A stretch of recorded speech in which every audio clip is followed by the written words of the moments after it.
आखिर क्यों लोग इस कोर्स के लिए दीवाने हैं, और इस कोर्स को करने से क्या होता है, और यह कौन सा कोर्स है, इसकी क्या एलिजिबिलिटी है, यह कितने साल का कोर्स है, इसकी फीस क्या है, इसमें सब्जेक्ट क्या क्या होते हैं, इसको करने का क्या फायदे हैं। तो आज की इस वीडियो में इन सब पर बात करेंगे, लेकिन उससे पहले आप हमारे चैनल को सब्सक्राइब जरूर करें, लाइक, कमेंट्स और वीडियो को शेयर जरूर करें। तो चलिए स्टार्ट करते हैं।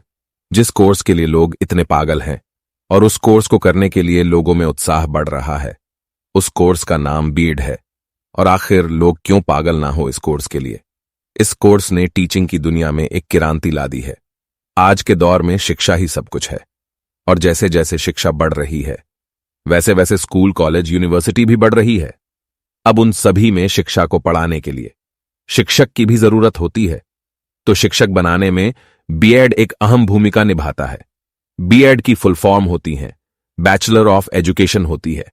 तो आइए अब बैचलर ऑफ एजुकेशन कोर्स के बारे में पूरी जानकारी हासिल करते हैं। बीएड यानी bachelor of education teacher training का कोर्स है, जिसको करने के बाद आप टीचर बनने के लिए एलिजिबल हो जाते हैं। एनसीईआरटी के नियम के अनुसार अगर आप किसी भी लेवल पर टीचर बनना चाहते हैं तो आपको टीचर ट्रेनिंग कोर्स करना जरूरी होता है। अगर आप हायर सेकेंडरी लेवल तक के बच्चों को पढ़ाना चाहते हैं तो उसके लिए आपको बीएड करना जरूरी होता है। टीचर की नौकरी एक ऐसी नौकरी होती है जिसमें आपको अच्छी सैलरी के साथ साथ बहुत सारा रिस्पेक्ट भी मिलता है, और आपका यह सपना पूरा करने में बीएड कोर्स आपकी मदद करता है। अगर हम इसकी एलिजिबिलिटी की बात करें कि इस कोर्स को करने के लिए क्या एलिजिबिलिटी होना चाहिए, तो इस कोर्स को करने के लिए आप ग्रेजुएशन पास होना चाहिए, और ग्रेजुएशन में मिनिमम 50% मैक्स होना चाहिए। तब आप बीएड करने के लिए एलिजिबल होंगे, और हर साल इसके गवर्नमेंट या प्राइवेट कॉलेजेस में फॉर्म भरे जाते हैं। अगर बात करें गवर्नमेंट कॉलेज में अप्लाई की, तो आप गवर्नमेंट कॉलेज में अपना फॉर्म ऑनलाइन ही फिल करके जमा करेंगे। उसके बाद आपका एक एंट्रेंस टेस्ट होता है, यानी आपको एक रिटन टेस्ट देना होगा। उसके बाद जो स्टूडेंट उस टेस्ट में सेलेक्ट हो जाएंगे उनको एडमिशन मिल जाएगा। और अगर प्राइवेट कॉलेज या यूनिवर्सिटी की बात करें तो इनमें डायरेक्ट भी एडमिशन मिल सकता है।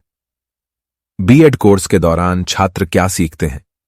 बहुत सारे लोगों को बच्चों को पढ़ाना एक बहुत ही आसान काम मालूम पड़ सकता है, लेकिन ऐसा होता नहीं है।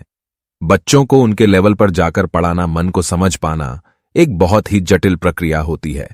इसीलिए इस कोर्स के दौरान आपको सिखाया जाता है कि आप कैसे बच्चों को समझ सकते हैं, कैसे कोई भी विषय उनको बेहतर समझा सकते हैं। यहां तक तो आपका कॉन्सेप्ट क्लियर हो गया होगा। अब बात आती है, यह कोर्स कितने साल का होता है? तो यह 2 साल का कोर्स होता है, और यह बैचलर डिग्री कोर्स होता है। अब बात आती है, इसकी फीस कितनी होती है? अगर गवर्नमेंट कॉलेज की बात करें तो गवर्नमेंट कॉलेज में फीस बहुत कम होती है। एक अनुमान के मुताबिक 10,000 या उससे थोड़ी बढ़ती हो सकती है। और अगर प्राइवेट कॉलेज की बात करें तो 50,000 से 70,000 तक हो सकती है, थोड़ी बहुत कम बढ़ती हो सकती है। अगर बात करें बीएड कोर्स में सब्जेक्ट क्या क्या होते हैं, तो जैसे कि आप जानते हैं यह 2 साल का कोर्स होता है, और इसमें 4 सेमेस्टर होते हैं। प्रत्येक सेमेस्टर में अलग अलग विषयों के बारे में शिक्षा प्रदान की जाती है। बीएड सिलेबस जैसे कि आपको पहले बताया है, बीएड में 4 सेमेस्टर होते हैं। इन 4 सेमेस्टर में कौन कौन से सब्जेक्ट्स पढ़ना होते उसके बारे में आप देख सकते हैं। पहले सेमेस्टर के subjects 1 ICT in education, 2 childhood and growing up, 3 Gender, School and Society, 4 Education in Contemporary India, 5 Language across the curriculum, 6 Understanding Self, Personality and Yoga, 7 Development and Management in School Education, 8 Communication Skills and Expository Writing। दूसरे semester के subjects इस प्रकार है: 1 ICT Application, 2 Fine Arts and Theatre, 3 Learning and Teaching, 4 Assessment for Learning, 5 Content and Pedagogy 1 Part 1, 6 Content and Pedagogy 2 Part 1, 7 Pre-Internship। इस तरह से आपके 2 semester के सब्जेक्ट्स यानी 1 साल में आपके यह सब्जेक्ट्स रहेंगे।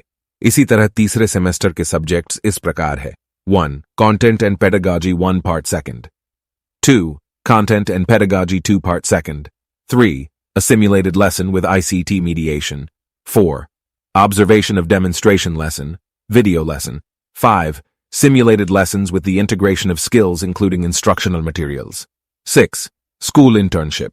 और इसी तरह चौथे सेमेस्टर के subjects: 1 Knowledge and Curriculum, 2 National Concern and Education, 3 guidance and counseling. 4. Creating an inclusive school. 5. Practical examination. तो इस प्रकार के सब्जेक्ट्स आप 2 साल में 4 सेमेस्टर में पढ़ेंगे। अब बात आती बीएड करने के फायदे क्या है। अगर आप सोच रहे हैं कि बीएड करने से क्या फायदा होगा तो आपकी जानकारी के लिए बता दें। अगर कोई आगे जाकर शिक्षक बनना चाहते हैं तो उनके लिए बीएड के कोर्स करना अनिवार्य है। इससे कोर्स करने से आप राज्य के सरकारी स्कूलों के साथ केंद्रीय सरकारी स्कूलों में शिक्षक बन सकते हैं। इस कोर्स करने से शिक्षकों के अंदर पढ़ाने के एक अलग शैली का जज्बा आ जाता है, जिससे वह बच्चों को और भी प्रभावशाली तरीकों से पढ़ा सकते हैं। कोर्स करने के बाद आप जब टीचिंग के प्रोफेशन में जाएंगे, उसमें दूसरे नौकरियों की तुलना अधिक छुट्टियां मिलती हैं। कोर्स के बाद अच्छी सैलरी वाले सरकारी तथा निजी नौकरी मिलते हैं। बीएड के बाद क्या करें? बीएड करने के बाद आपके पास कई तरह के ऑप्शन होते हैं। अगर आप चाहें तो आगे की पढ़ाई जारी रख सकते हैं। ऐसे में जो भी स्टूडेंट्स ग्रेजुएशन के बाद बीएड करते हैं वह पोस्ट ग्रेजुएशन कर सकते हैं।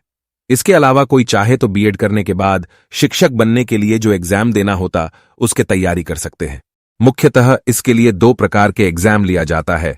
राज्य स्तर पर टीईटी एवं केंद्रीय स्तर सीटीईटी एग्जाम देकर टीजीटी एंड पीजीटी शिक्षक बन सकते हैं।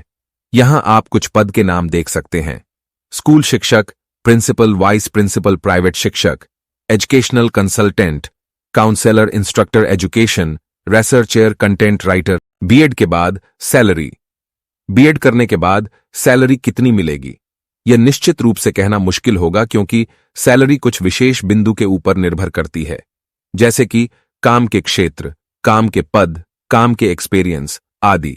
अगर कोई बीएड के बाद शिक्षक बनते हैं तो 30,000 रुपये से 45,000 रुपये शुरुआती दौर में मिल सकती है।